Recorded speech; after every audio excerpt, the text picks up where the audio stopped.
Hello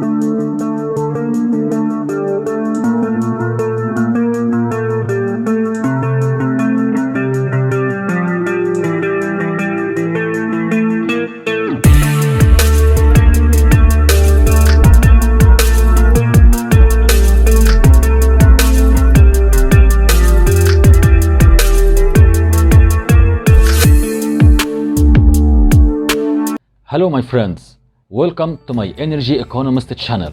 We're going to start today by knowing the tight gas or shale gas, so stay with me.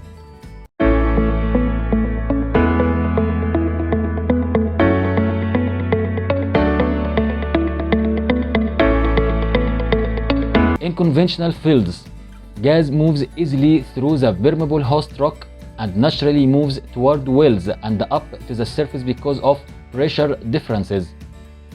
By contrast, sandstones that have very low permeability require considerably more effort to produce the gas. These sandstones are generally thinner than those in conventional fields and have been buried to great depths. The pores in the sandstone in which the gas is trapped have been reduced in size by compaction and cementation during burial. These tight sands typically occur near the center of sedimentary basins and are sometimes referred to as basin-centered gas accumulations.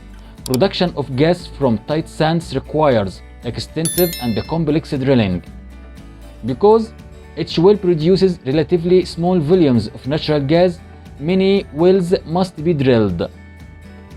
Hydraulic fracturing of the host rock can increase the rate of flow of gas to a well.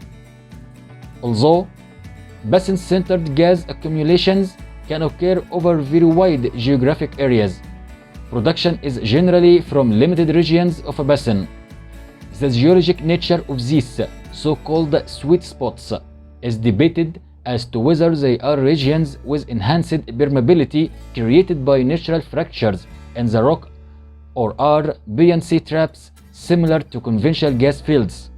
Resource estimates of basin-centered gas are typically very large, but in some cases may be re-evaluated as geologists develop a better understanding of the nature of sweet spots. Nevertheless, tight gas is undoubtedly a major resource, and historically it has been the most important component of unconventional gas production in North America, but relatively few tight gas fields have yet been developed outside of North America. Production has risen from 10% of total natural gas production in the United States in 1990 to 28% in 2009. Given the magnitude and widespread nature of these accumulations in North America, it seems likely that tight gas resources occur in many sedimentary basins worldwide. Exploration and development of such resources must compete with conventional gas resources that are much cheaper to produce and which in many cases may lie at shallower depths within the same sedimentary basin. However, it's probably only a matter of time before tight gas resources are developed in many regions of the world. Shale gas is natural gas with a composition of methane as the main ingredient, which is found trapped in the source rock, which it was formed originally with very fine grains of very low permeability, which makes it difficult to be extracted, and its extension can be as large as half of France. It's said to be unconventional because the resource has to be stimulated to enable hydrocarbons to flow due to low permeability by injecting water at a high pressure to push gas from the rock shale. It's different from the conventional gas, which flows into a conventionally drilled well without stimulation, giving in large quantities of economic gas. China and Australia, which have so far promoted the production of other non-conventional gases, have only recently turned to shale gas development. China has twice the shale resources of the US and holds the largest share of technically recoverable shale oil. Nonetheless, the deposits have been discovered in lands difficult to frack with present technology, and moreover, many basins are poor in water resources. While Australia is still trying to ascertain its reserves. China is trying to acquire foreign technology by supporting inward foreign direct investments in the sector, requiring joint ventures between foreign and Chinese companies. The first partnership between Shale and the National Energy Company was signed in 2012 using a production sharing agreement. According to EIA report, by 2035, natural gas surpasses coal as the largest source of United States electricity generation.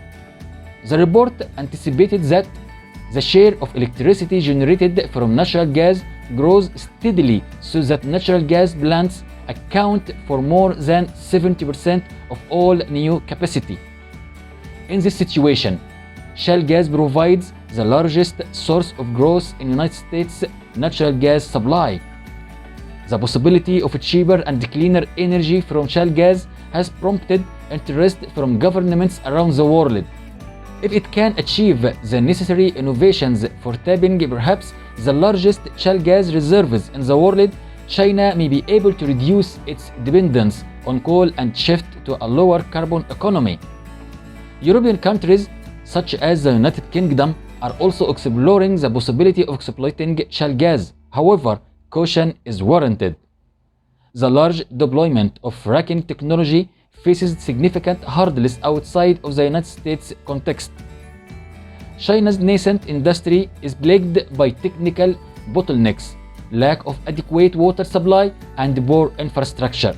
Drilling an exploratory shale gas well in China still costs much more than it does in the United States. In Europe, the challenges are more likely to be political and legal.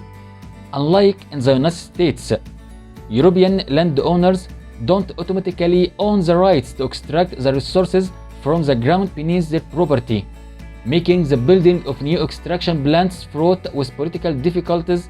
Shale gas, therefore, has the potential to be a very significant source of natural gas, and has the potential to greatly increase the gas resource of many nations across the globe.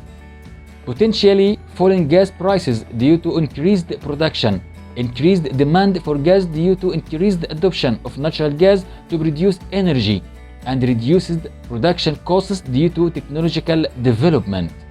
If you want to learn more about the tight gas or shale gas, you could do so in my book, Economics Petroleum Principles, which is published on Amazon. Check it out at the link in the description. Please take a second to hit the like button, hit the subscribe button, and do not forget to also hit the notification bell. Thank you for watching, and goodbye.